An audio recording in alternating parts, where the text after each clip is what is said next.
Hey y'all, I want some french fries. I got this wood potato, this big old Idaho potato that I'm getting ready to cut up into some fries for myself. So cut these up right now and I'm going to soak these in cold water. This is cold water. It can be ice water, but it needs to be at least cold water, okay? And I'm going to soak them for about 30 minutes to an hour. And so when I tell y'all to ask why in the kitchen, why are you soaking potatoes in cold water? Soaking potatoes in cold water to release the starch, so when I fry these french fries, they don't stick together like glue. And soaking them in water and releasing the starch also allows for them to be crispier too. So now once you take them out of the soak water, you do want to take a paper towel and dry them off. So once I take the fries out of the soak, I just put them on a sheet pan with a paper towel.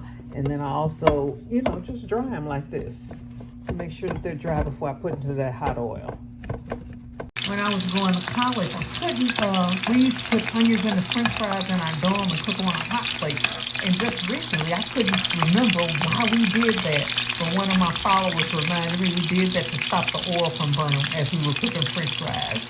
So, yes, I got to put all this stuff down on video. That's how I don't be forgetting. A lot of people like the double fried version of french fries. And I like it too. So you fry them at one temperature. And I'm just guessing here because I don't have a thermometer in here. And then you fry them for about a minute or two. And then you take them out and let them cool down. And then you refry them. And that makes them more crispier. I haven't decided whether I'm going to do that right now. So that's the second fry. Yes, you can do all the stuff that baby does in the restaurant. You can do that stuff at home too, baby. Give yourself a treat because you deserve it. Second fry. There they are, onions and twice fried french fries.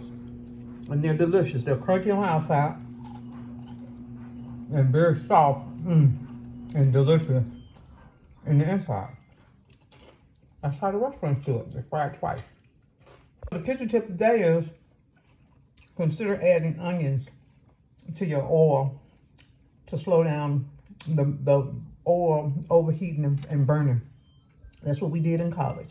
All right, y'all go up there and get access to my kitchen tips, quick and easy kitchen tips that'll help you save time, some money, and may make you a better home cook. Go up there and get access to that playlist and watch it all.